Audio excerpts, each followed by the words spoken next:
Dear student, in part 3 of the call of the soil, today we will see the remaining part, which is on page number 29.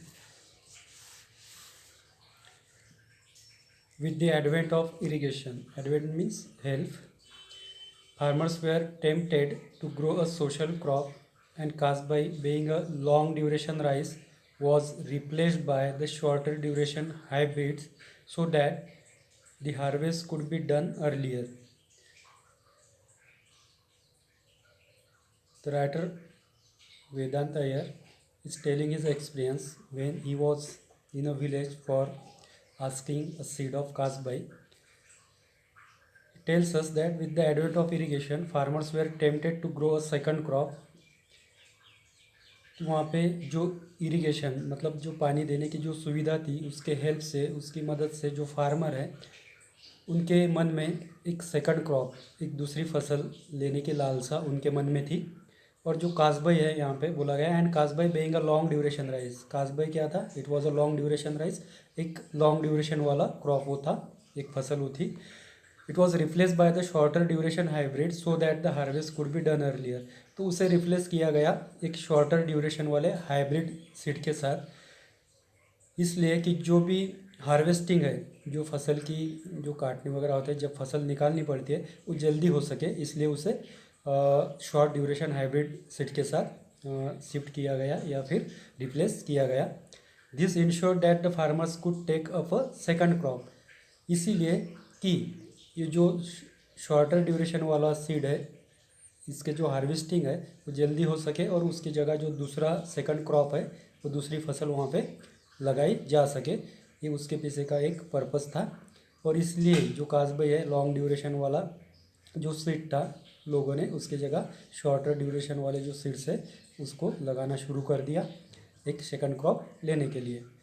I ask why he had shifted if he was so unhappy with the hybrids. तो writer कहते हैं, मैंने जो देव हांडा है उनसे पूछा कि अगर वो इतने हैप्पी है, अनहैप्पी है हाइब्रिड सीड के साथ, तो उन्होंने ऐसा शिफ्ट क्यों किया, उन्होंने ऐसा चेंज क्यों किया. No one force him to did they. मैंने ये भी पूछा कि किसी ने उन्हें फोर्स भी नहीं किया इस शिफ्ट करने के लिए, चेंज करने के लिए, तो उन्होंने ऐसा शिफ्टिंग क्यों किया. अगर वो अनहैप्पी है हाइब्रिड सीड के साथ तो ऐसा चेंज उन्होंने क्यों किया. He smile and replied that their fields did not have fences and once the harvest was over the cattle were released into the fields. तो उन्होंने मुझे बताया कि उनके जो खेत है उनको किसी भी प्रकार के कोई फेंसेस नहीं है, और जब हार्वेस्टिंग हो जाती है, सारी फसल जो है वो काटी जाती है, तब लोग क्या करते हैं, जो कैटल्स है, जो भी जानवर है, उनको रिलीज़ कर देते हैं, छोड़ देते हैं अपने खेतों में. If my field alone has Kasbai it will be a treat for the cattle, he explain. और उन्होंने हमें एक्सप्लेन किया, बताया कि अगर मेरा अकेले का ही अगर खेत में कासबाई रहता है, क्योंकि सारे शॉर्टर ड्यूरेशन वाले क्रॉप हो गए, सीड्स हो गए, और कासबाई लॉन्ग ड्यूरेशन वाला है, सब फसलें काटी जाएंगी और मेरे अकेले के खेत में एक कासबाई जो फसल है वो रहेगी, तो क्या होगा, it will be a treat for the cattle. जो कैटल है, जानवर है, उनके लिए एक ट्रीट रहेगी, एक मेजबानी रहेगी, ऐसा उन्होंने हमें एक्सप्लेन किया. Sometimes we have to fall in line with the community, he lamented. तो शोक करते हुए, लैमेंट करते हुए उन्होंने हमें बताया कि कभी कभी हमें क्या करना पड़ता है, जो कम्युनिटी है, जो समाज है, उसके साथ ही चलना पड़ता है. Hybrids needs more water, fertilisers and pesticides. और उन्होंने बताया कि ये जो हाइब्रिड सीड्स है इसको ज़्यादा पानी की गरज होती है, फर्टिलाइजर्स की गरज होती है, और ज़्यादा पेस्टिसाइड जो है, कीटनाशक, उनकी भी ज़रूरत होती है. ही said that yields were good initially but of late had reduced a lot. कि शुरुआती दिनों में जो होने वाली उपज थी इस शॉर्ट ड्यूरेशन सीड्स की या फिर हाइब्रिड सीड की, इट वाज गुड, वो अच्छी थी, लेकिन बाद में क्या हुआ, but of late had reduce a lot. लेकिन बाद में वो होने वाली जो उपज है बहुत कम होती गई, रिड्यूस होती गई. Besides he said that each year they had to increase the quantity of area and pesticides they used. और उन्हें हर साल क्या करना पड़ता है, जो एरिया है उसकी क्वांटिटी बढ़ानी पड़ती है, एरिया बढ़ाना पड़ता है, और जो पेस्टिसाइड्स वो यूज़ करते हैं, कीटनाशक यूज़ करते हैं, उनमें भी बढ़ोतरी उन्हें करनी पड़ती है.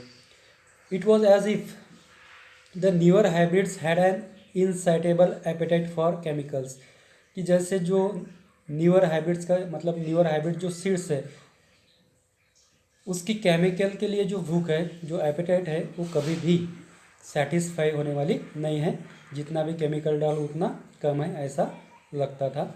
ही tolds us that even when there were flash floods in the 60s Kasbai has stood its ground. तो उन्होंने हमें बताया कि जब 1960 में बहुत बड़ा पूर आया था, महापूर आया था, उसके बाद भी ये जो कासबाई की जो फसल है वो अपने ग्राउंड पे एकदम अच्छे से खड़ी थी। He fondly remembered how the rice was still standing when they all return to the village after the flood has receded. और उन्होंने ये भी बताया, उनको ये याद था कि जब जो पूर है, महापूर है, उसका पानी कम होने के बाद, रिसीडेड मतलब कम होना, तो कम होने के बाद जब वो अपने विलेज में वापस आया तो उन्होंने देखा कि जो कासबाई था वो अभी भी अच्छी तरीके से वहाँ पे उनके खेतों में खड़ा था, पानी से उसका कुछ भी नुकसान नहीं हुआ था, पानी पूर से कोई भी इफेक्ट उसके ऊपर नहीं हुआ था। सच was the strength of the rice, कि इस तरह से उस राइस की स्ट्रेंथ थी, ताकत थी। But look what we have done he rued. तो उन्होंने हमें बताया, रियूड मीन्स यहाँ पे to be sorry for as repented for, पश्चाताप व्यक्त करना।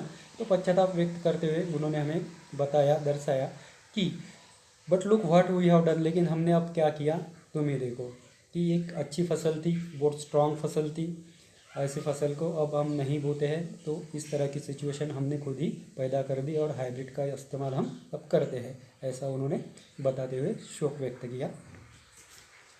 As he went on reminiscing about the rice, reminiscing means remembering a story about a past event about the rice, we gently guided him back to the reason for our visit. तो वो जब जो past event है, जो भी भूतकाल की घटनाएं हैं, कासबाई के बारे में जो भी इवेंट है, उसको याद कर रहे थे, तभी हमने क्या किया, हमारे विजिट का जो रीज़न है, हमारे उनसे मिलने का जो कारण है, वो हमने उनको बताया। द कासबाई सीड्स, कि हमें कासबाई की सीड्स चाहिए, इसीलिए हम आए हैं, ये हमने बताया। He was sure that there was not a single villager in his area who would have the seeds of कासबाई।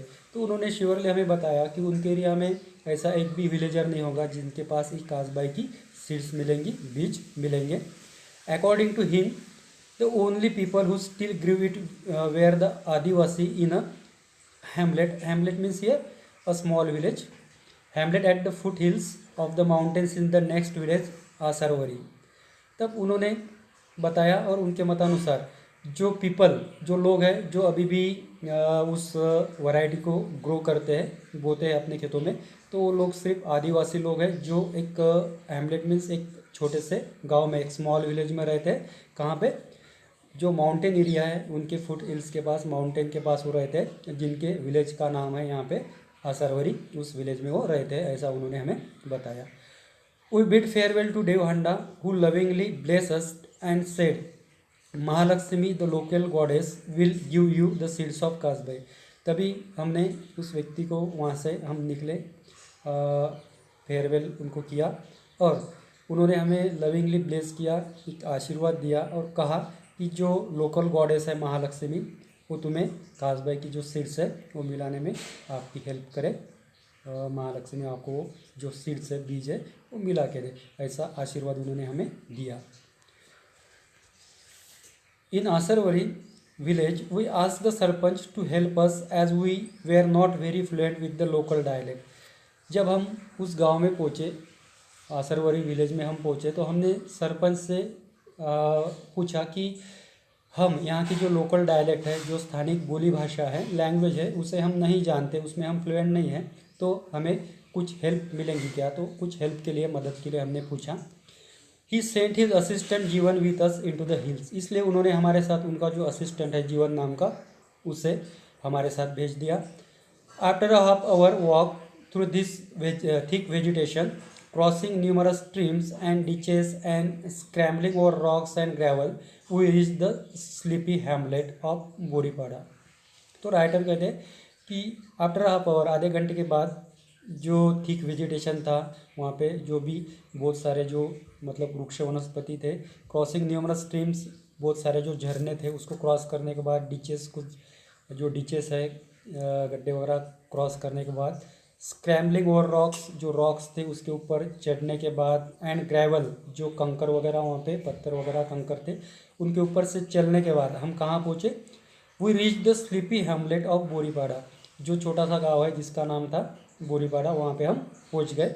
There were just two ramshackle houses, ramshackle mean जो एकदम पुरानी, in state of severe disrepair, एकदम पुराने जर्जर हो चुके ramshackle houses in front of us, and we wonder if this was the right place.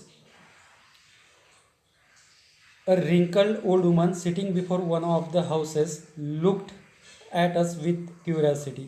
तो writer बता रहे हैं there just two ramshackle houses, वहाँ उस गांव में हम गए तो वहाँ पे सिर्फ दो ही एकदम पुराने जर्जर हो चुके दो वहाँ पे हाउसेस थे, घर थे, in front of us, and we wonder if this was the right place. और वो देखने के बाद हमें लगा क्या यही सही जगह है जहाँ पे हमें वो कासबाई की जो सीट्स है वो मिल पाएगी। Wrinkle old woman sitting before one of the houses looked at us with curiosity, वहाँ पे एक जो स्त्री है ओल्ड वुमन बैठी हुई थी जिसके चेहरे पे कुछ सिकन आ चुकी थी एज के कारण, और वो हमारे तरफ एकदम क्यूरियोसिटी के साथ, उत्सुकता के साथ हमारी तरफ देख रही थी। As we approached her we signal to Jeevan to ask the crucial question, जब हम उसके पास पहुंच गए, उस ओल्ड वुमन के पास पहुंच गए तो हमने जीवन को सिग्नल किया, संकेत दिया कि वो हमारा जो क्रूशियल क्वेश्चन है, मतलब जो इम्पोर्टेंट क्वेश्चन है, महत्वपूर्ण प्रश्न है, उसके बारे में पूछे। She muttered in reply and we look at Jeevan for a quick interpretation, उसने अपने रिप्लाई में, आंसर में कुछ बोला और इंटरप्रिटेशन के लिए, उसका मीनिंग बताने के लिए, उसका अर्थ बताने के लिए हम जीवन के तरफ देखने लगे। He broke into a smile and informed us that she did have the rights and wanted to know who we were and why we wanted it. तो उसने बताया, he broke into a smile, हंसते हुए उसने बताया कि उसने inform किया कि उसके पास, मतलब वो जो ओल्ड वुमन थी उसके पास राइस है, जो कासबाई है उसके सीड उसके पास है, एंड वो जानना चाहती है कि हम कौन हैं और हमें वो सीड किस लिए चाहिए, वो राइस किस लिए चाहिए। It was a difficult task to keep a straight face and I had to control a strong desire to hug her. तो राइटर कहते हैं कि अब जो फेस है वो स्ट्रेट रखना, सीधा रखना एक डिफ़िकल्ट टास्क था, हमारे लिए एक कठिन कार्य था। और वो कहते हैं मेरे अंदर इतनी स्ट्रांग डिज़ायर आई थी कि मैं उस वुमन को झप्पी मारूं, हक कर दूं, ऐसा मुझे लग रहा था, लेकिन मुझे वो स्ट्रांग डिज़ायर को यहाँ पे कंट्रोल करना पड़ा, क्योंकि जिस सेट की तलाश मैं अब तक कर रहा था वो उस वुमन के पास थी, इसलिए ऐसी स्ट्रांग डिज़ायर मुझ में आ चुकी थी। After searching for months we had found the elusive Kasbai, कि महीनों तलाश करने के बाद हमें ये जो इल्यूसिव मीन्स जो डिफ़िकल्ट टू फाइंड, जो एकदम डिफ़िकल्ट था ढूंढने के लिए, वो सीड जो है कासबाई के, वो बीज हमें मिल चुका था। We explain to her that we are from पेट nearby and we needed the seeds to grow it. तो अब हमने उस बूढ़ी औरत को एक्सप्लेन किया, बताया कि हम पेट से है, जो पेट विलेज है पेट नाम का, वहाँ हम रहते हैं और हमें ये जो सीड है बोने के लिए चाहिए। We ask for 10 kilogram of rice, तो हमने उसे 10 किलोग्राम राइस के लिए बोला। She muttered and scolded. Jivan interpreted that she had never heard of Pet Village and also did not have a weighing scale.